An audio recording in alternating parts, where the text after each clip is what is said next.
In the outskirts of White Pine Bay, Oregon, stood the ancient Bates Asylum, shrouded in sinister shadows and dark secrets. I was summoned to investigate an inexplicable mystery involving the sudden death of 3 asylum patients whose hearts stopped beating for no apparent reason. With a sharp mind and nerves of steel, I ventured into the asylum's dark corridors, where the air was thick with palpable despair. As I delved deeper into my investigation, whispering voices and shadowy figures began to haunt me, gliding through the shadows like restless spectres.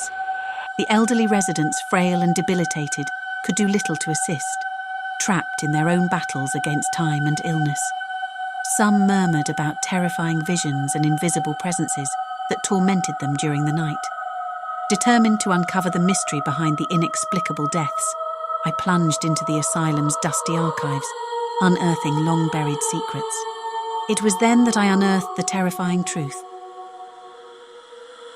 A psychopathic doctor, Dr. Jonathan Wells, was using the wealthiest and most fragile patients as guinea pigs for his morbid experiments.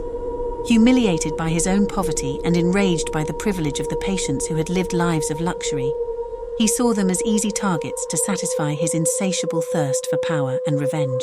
Around me, the restless spirits seemed to stir even more, as if urging me to confront the malignant doctor and put an end to his tyranny over the asylum.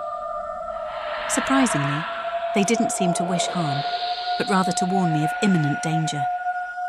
With renewed courage and steadfast determination, I advanced to confront the diabolical doctor, knowing that the battle for justice was about to begin. Suddenly, a creaking door caught my attention. With caution, I pushed it slowly, revealing a macabre scene before me.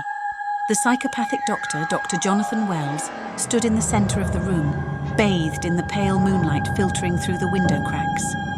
His eyes, shining with sinister determination, met mine, and a sadistic smile curved his lips. It was as if he had been waiting for me, knowing that our confrontation was inevitable. Determined not to let the villainous doctor escape unpunished, I began a frantic pursuit through the asylum's labyrinthine corridors. Dr. Wells, aware that his time was running out, became even more desperate, resorting to all manner of tricks and dirty tricks to escape my determined clutches. However, I was relentless in my quest for justice, pursuing him relentlessly through dark rooms and shadowy corridors. Finally, after an agonizing chase that seemed to last an eternity, I managed to catch up with the malignant doctor and, with skill and swiftness, handcuffed him, ending his escape and ensuring that he faced the consequences of his terrible deeds. But before he could be brought to justice by the living, the spirits decided to act on their own. They were victims of Dr. Wells's terrible experiments, and in a final act of vengeance, they sucked the life out of the doctor's body, dragging his condemned soul into the dark depths of the asylum for all eternity. As the moonlight broke through the dark clouds over the asylum, a solemn silence settled in. The spirits, finally at peace, vanished into the shadows, leaving behind an asylum now free from the evil that plagued it. I departed, knowing I had fulfilled my duty and brought justice to the innocents who suffered at the hands of the psychopathic doctor. And as I walked away from the asylum gates, a sense of relief and triumph enveloped me, knowing that evil had been vanquished and that peace finally reigned over the Bates Asylum.